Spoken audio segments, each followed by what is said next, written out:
Bismillahirrahmanirrahim. Assalamualaikum warahmatullahi wabarakatuh. Bismillahirrahmanirrahim. Bersyukur kepada Allah dengan mengucapkan Alhamdulillahirabbil alamin. Bersolawat kepada Rasulullah dengan mengucapkan Allahumma sholli ala Sayyidina Muhammad wa ala ali Sayyidina Muhammad. Alhamdulillahirabbil alamin. Kita masih dipertemukan kembali oleh Allah Subhanahu wa taala di dalam sosial media, dan media merupakan wadah tempat bagi kita untuk kita bisa menjalin tali silaturahim, membangun ukhuwah Islamiyah yang semakin kuat kokoh ke depannya. Semoga hidup kita selalu diberkahi oleh Allah Subhanahu wa taala di dunia dan juga di akhirat. Amin ya rabbal alamin. Para sahabat-sahabat saya yang saya hormati, yang saya juga ta'zimi, pada kesempatan kali ini topik yang akan saya bahas yaitu tentang menjauhi perbuatan sia-sia. Jadi pembahasan kita pada kesempatan kali ini ialah tentang menjauhi perbuatan sia-sia. Menjauhi perbuatan sia-sia adalah indikator kualitas keimanan seorang muslim, di mana ia meninggalkan perkataan atau tindakan yang tidak bermanfaat bagi dunia maupun akhirat. Jadi menjauhi perbuatan sia-sia di situ merupakan indikator keimanan seseorang kepada Allah Subhanahu wa taala dan juga Rasulnya.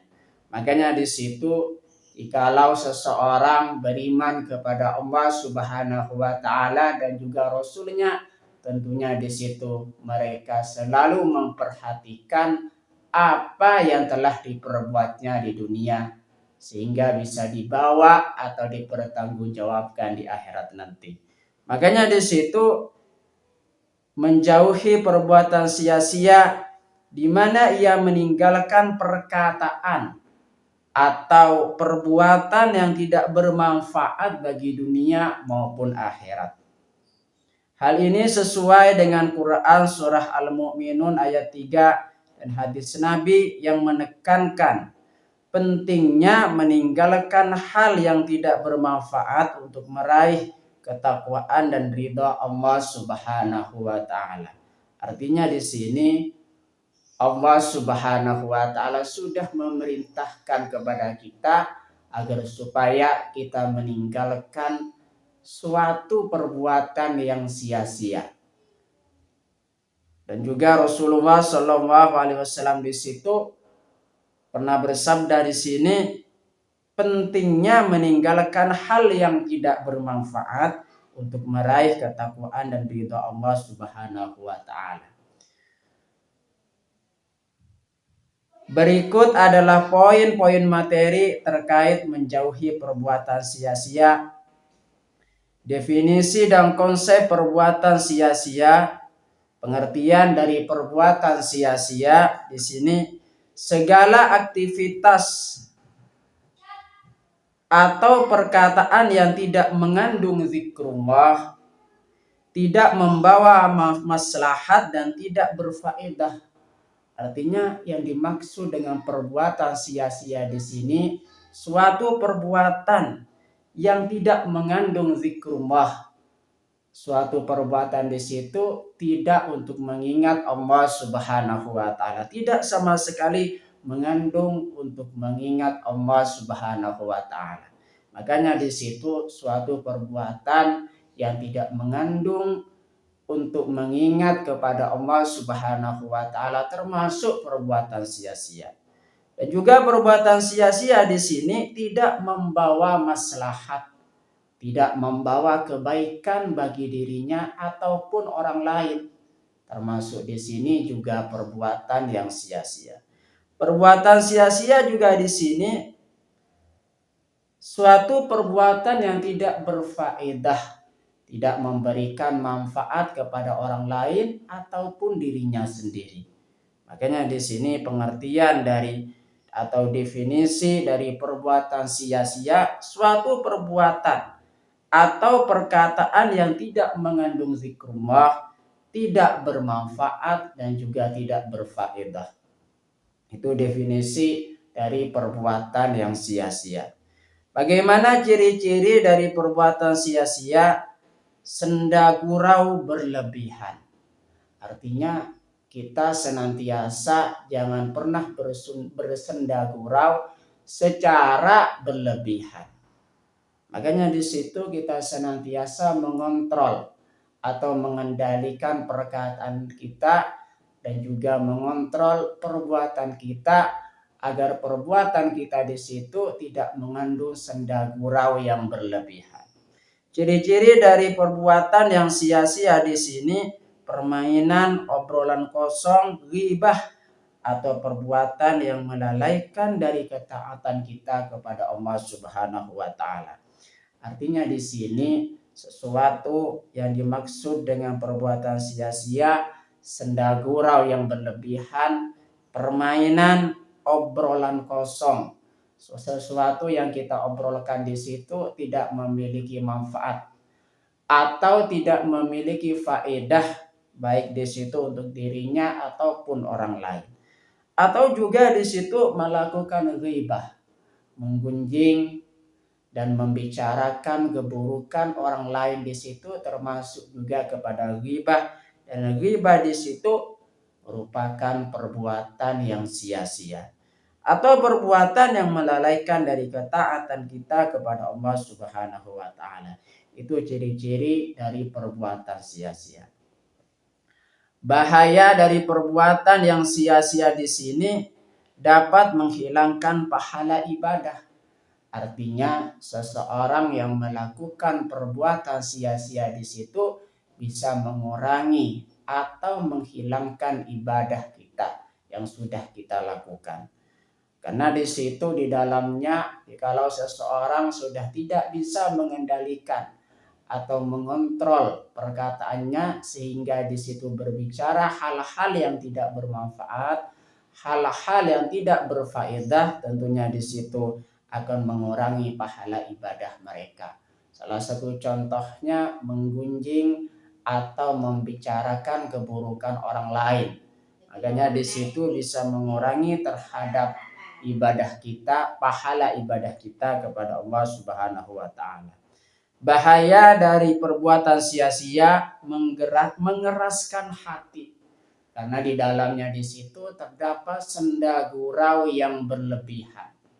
Makanya di situ senda gurau yang berlebihan dapat menyebabkan kerasnya hati. Bahaya dari perbuatan sia-sia di situ merupakan tanda berkurangnya kualitas Islam seseorang. Karena semakin seseorang di situ melakukan perbuatan yang sia-sia seperti yang sudah saya contohkan tadi, termasuk di dalamnya senda gurau yang berlebihan, permainan dan juga obrolan kosong, mengobrol sesuatu yang tidak bermanfaat dan juga tidak berfaedah, dan juga di situ melakukan ghibah terhadap orang lain, di situ bisa mengurangi terhadap kualitas iman kita kepada Allah Subhanahu wa taala dan juga Rasulnya. Berkaitan dengan perbuatan sia-sia, di situ Rasulullah Shallallahu Alaihi Wasallam bersabda, min husni islamil mar'i tarkuhu ma la ya'nihi. Artinya di antara kebaikan Islam seseorang adalah meninggalkan hal yang tidak bermanfaat baginya. Hadis riwayat Tirmizi.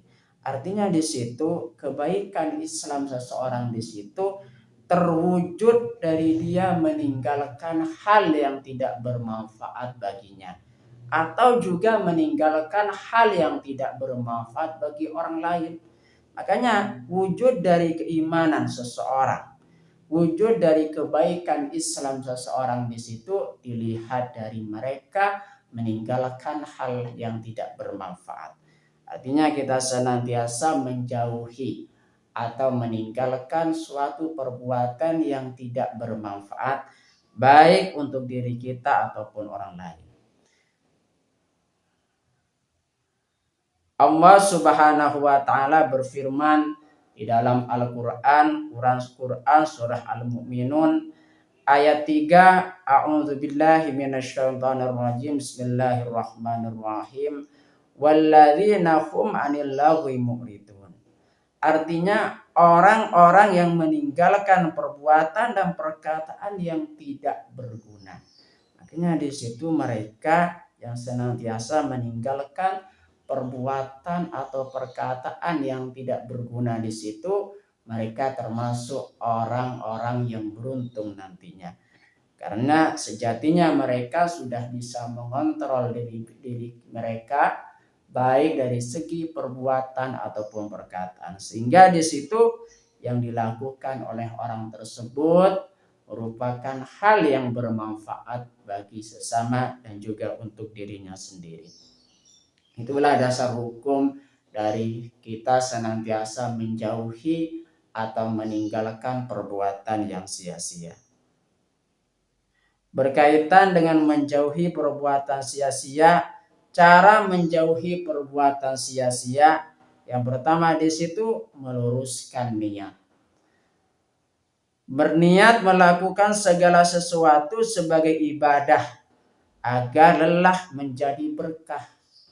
Artinya seseorang di situ di dalam melakukan suatu pekerjaan, luruskan niat ikhlas karena Allah Subhanahu wa taala. Sejatinya orang yang melakukan suatu perbuatan ikhlas karena Allah Subhanahu wa taala, maka mereka amalnya akan diterima oleh Allah Subhanahu wa taala dan mendapatkan pahala atau balasan kebaikan dari Allah Subhanahu wa taala. Karena setiap perbuatan di situ tergantung kepada niatnya. Makanya di situ luruskan niat kita karena Allah Subhanahu wa taala. Cara menjauhi perbuatan sia-sia, manajemen waktu. Mengisi waktu dengan kegiatan produktif seperti membaca Al-Qur'an, menuntut ilmu atau bekerja atau melakukan serangkaian perbuatan yang baik atau ibadah. Artinya kita harus mengatur waktu sebaik mungkin agar supaya waktu yang kita lakukan di situ, waktu yang kita manfaatkan di situ merupakan hal yang produktif, diisi dengan suatu pekerjaan yang produktif, bukan untuk sia-sia semata. Itulah yang berkaitan dengan cara supaya kita bisa meninggalkan atau menjauhi perbuatan sia-sia. Semoga bisa bermanfaat buat kita semua dan menjadi perantara kita agar supaya kita semakin dekat kepada Allah Subhanahu wa taala, dekat juga kepada para rasulnya. Sebelum saya tutup, mari kita ngirim Fatihah dulu kepada baginda Rasulullah sallallahu alaihi wasallam. Ila hadratin Nabil Mustafa Muhammadin sallallahu alaihi wasallam wa ala alihi wa ashabihi wa azwajihi wa dzurriyyatihi wa ahli baitihi wa liman dakhala fi baitihi ajma'in kullu syai'in lillahi lahumul Fatihah. A'udzu billahi minasyaitonir rajim. Bismillahirrahmanirrahim. Alhamdulillahi rabbil alamin. Ar-Rahmanir Rahim. Maliki yaumiddin. Iyyaka na'budu wa iyyaka nasta'in. Ihdinas siratal mustaqim. Siratal ladzina an'amta 'alaihim ghairil maghdubi 'alaihim waladdallin. Fatihah yang selanjutnya, mari kita ngirim Fatihah kepada kedua orang tua kita semuanya, guru-guru kita semuanya, kaum muslimin muslimat, mukminin mukminat, semoga diteguhkan Islam dan juga iman kita oleh Allah Subhanahu wa taala, dan kita berdoa supaya kita semakin dekat kepada Allah Subhanahu wa taala, dekat juga kepada para rasulnya, dan semoga dipermudah setiap urusan-urusan kita oleh Allah Subhanahu wa taala. Amin ya rabbal alamin. Al-Fatihah. A'udzubillahi minasyaitonir rajim. Bismillahirrahmanirrahim. Alhamdulillahi rabbil alamin. Ar-Rahmanir Rahim. Maliki yaumiddin. Iyyaka na'budu wa iyyaka nasta'in. Ihdinas siratal mustaqim. Siratal ladzina an'amta 'alaihim ghairil maghdubi 'alaihim waladdallin. Terima kasih. Assalamualaikum warahmatullahi wabarakatuh.